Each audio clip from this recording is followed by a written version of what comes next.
One gloomy morning at her computer, a woman made a new MTG Arena account, only 15 feet away from her front door. That same week, she realized that starter decks were actually pretty cool. She then decided she would try to climb ranked with one. Tonight's case features an ordinary woman throwing herself into the grip of ranked with nothing to defend herself but a monocolor starter deck. Join us on this journey to see how far she can make it. Hi, welcome to my channel. I'm going to be completely honest with you. I sound dead talking about this right now, and I don't know why.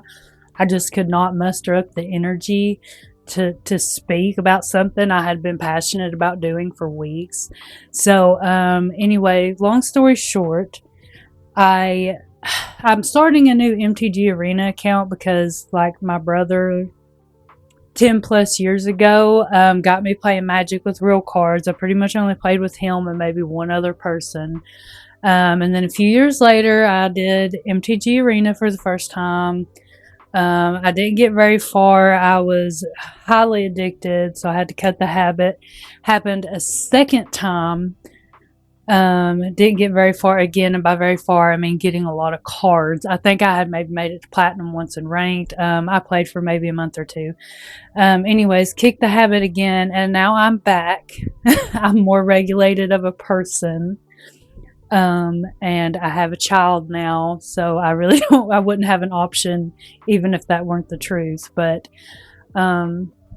obviously my kid comes first, but I can handle my MTG addiction better. Anywho, when I started it back, I realized how honestly kind of strong the starter decks were, and I was just a little surprised. Like, they're not the biggest and the most grand thing, but I was a little bit surprised at how strong they were. So I got the idea that I was going to give it a shot. Like, let's take one of these into ranked. Originally, I was going to do 2 color decks, starter decks, but it didn't give me the cards until I made it to a certain point. I think in ranked is when I got a bunch of packs.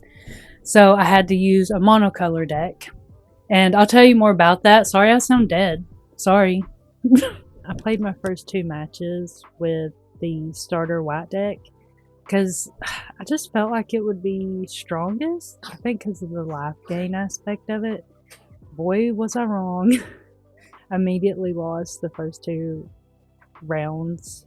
And I'm actually piecing together every match I played, and I'm not even including those first 2 because first of all, I'm gonna have to speed it all up, and I'm gonna create it unlisted just for proof because I'm paranoid.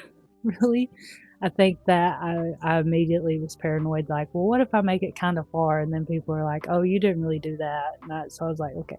So actually, like, I will have an unlisted video that I will link to this one for just the proof of that I did it. And it will be sped up, and I won't be really including any audio at all. I'll just kind of have a background music playing because a lot of when I recorded this was when everyone else was still asleep. So you will see that like it's dark and I'm not really talking. Some of the times I did try to whisper and it didn't come through great. So I played my first 2 rounds with the white deck and it did not go well.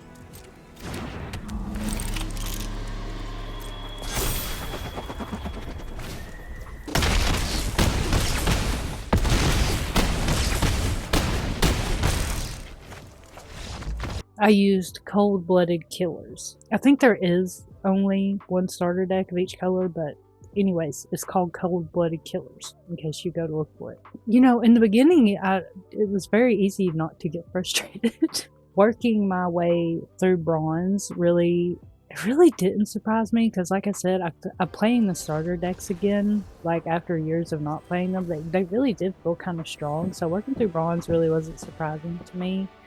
And it didn't even really feel like I was getting lucky. And then working through silver, to some degree I kind of felt bad because you could tell a lot of people were playing decks that they really tried to make on their own. Okay, maybe I kind of feel bad for him. And again, it may have just, it may have been people who were just late getting into ranked for this season.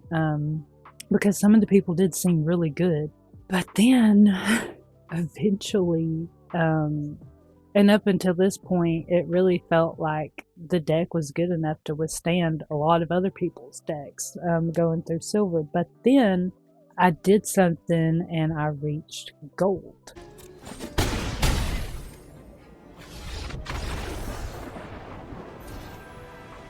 Do you know what that means?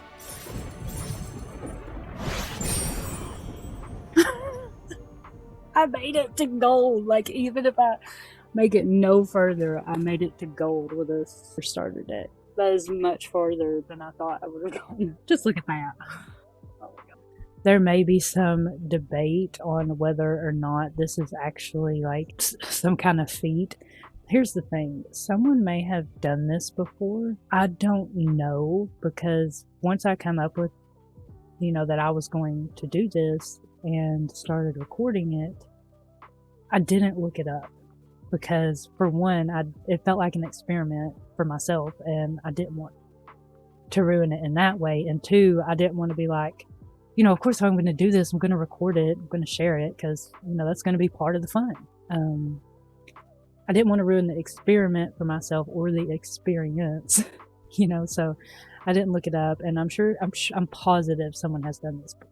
And by the time I got to gold, it felt like I was just waiting for a lucky match, in the way of that, like, the only way I was going to win anymore is if the person I was playing against somehow made it there with a different deck and then switched to one they just made, and the synergy of it just wasn't right, something was off about it, or they just weren't getting a good draw. I still played through for a little while, and I guess I'll go ahead and spoil it here. The furthest I made it was gold 2.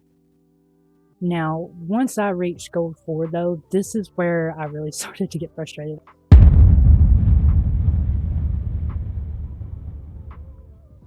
Bye!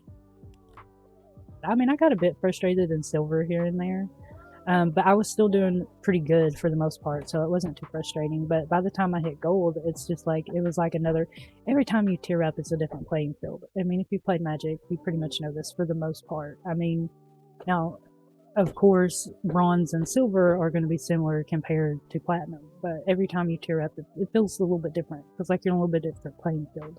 I actually quit 3 days before the season was done. Okay, it's like 2 days. I'm done. I'm gonna start editing video instead. I have another one to work on too anyway, so we made it to gold 2. We've dropped back down to 3, but we made it to gold 2, and that is something, it's a thing that happened.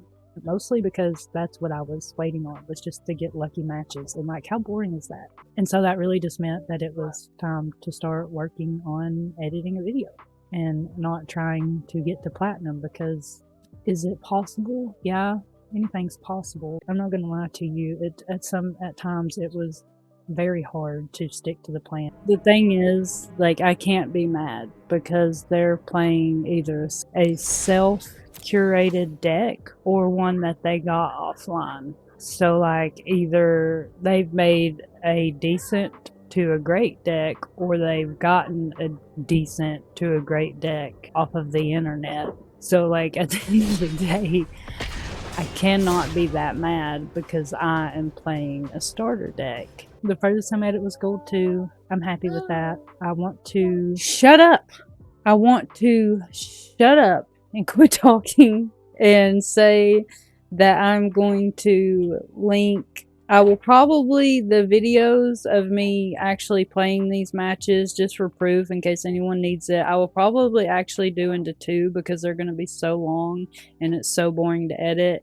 And I will do the part 1 now, linked in the description. It's unlisted, so I'm going to have to leave the link of it. And then part 2 at a later date. Sorry, but that's what I'm gonna do. I really appreciate it if you stuck out and watched this. Like, that's really awesome of you. Okay, bye. Attack with your massive worm. I double dog dare ya.